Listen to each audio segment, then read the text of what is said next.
Hello, Jackie here of Jackie Thompson Hypno Wellbeing.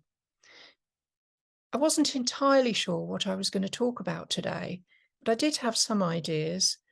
My emotions, though, definitely had other ideas. I couldn't settle to anything.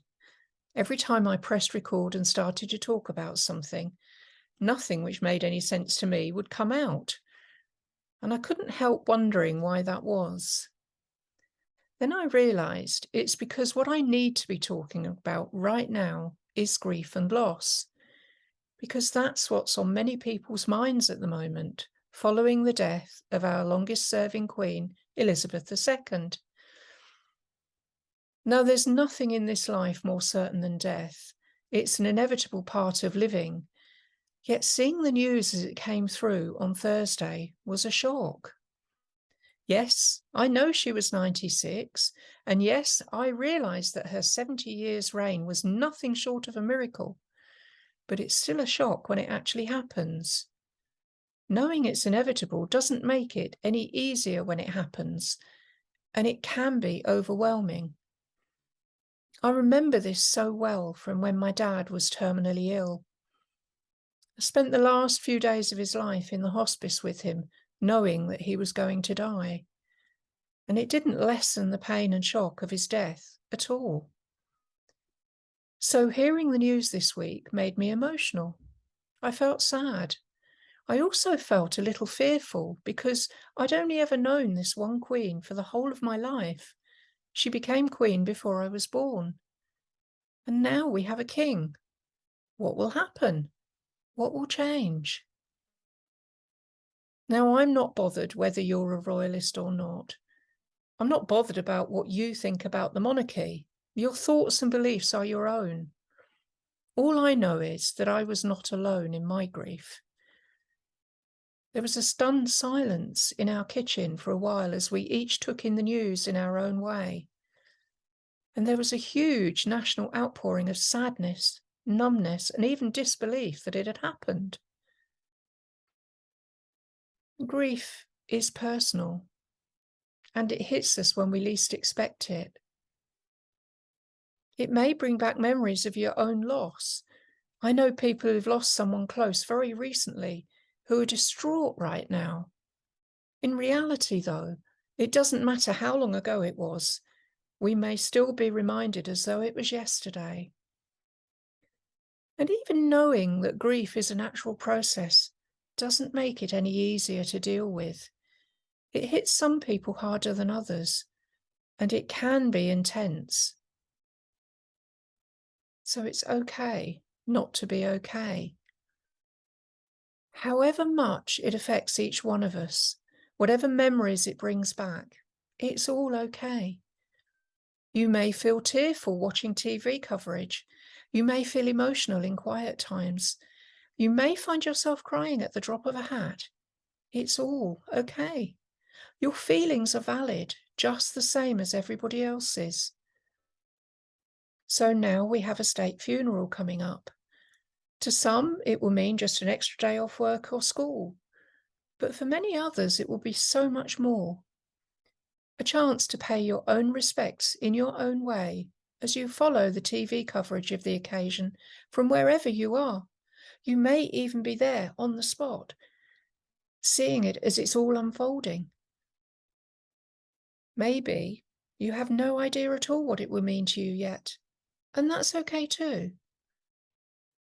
One thing is for sure, though, and that is that many of us will shed a tear or two. And if that's you, don't hold those tears back. Let them fall. Don't be embarrassed. If you're worried that anyone will think any less of you, British stiff upper lip and all that, don't be. You are human. You have emotions, and you're allowed to express them in any way that helps you. Safely, of course. But a few tears never hurt anyone, and it really doesn't matter what anyone else thinks. And if you're worried about the family or the children seeing you cry, don't be. Let them comfort you for a moment if they want to. Let them see that feelings are nothing to be afraid of. Maybe they'll learn a little about compassion and empathy, And if they're old enough to understand, maybe they'll have their own tears too. Crying is just a normal response to sadness, but it's actually not the only one. Anyone who doesn't cry may be feeling the pain as deeply as anyone else. They just have a different way of showing it. And grief isn't just about death. Of course, we can encounter grief at other times in our lives, not just when someone dies. We may experience grief when we know someone is going to die. It may be due to the loss of a pet. It may be after divorce or the end of a relationship, especially if that's not your choice. It could be around selling the family home or even the loss of a home.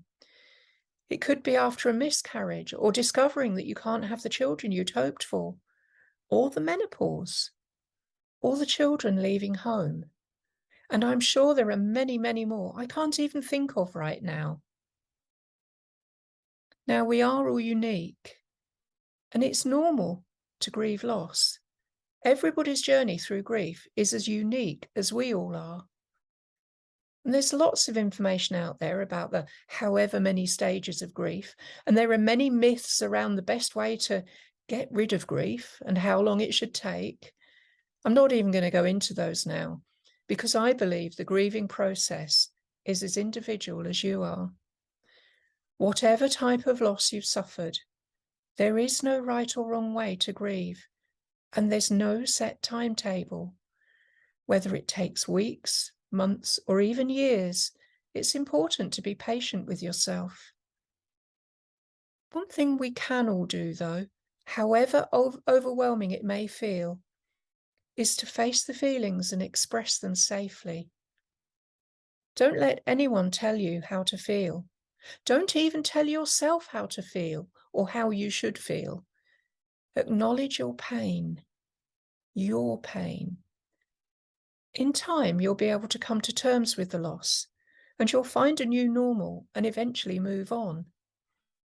In the meantime, try to carry on with your life as normally as you can. Don't make any major decisions, and look after your physical health.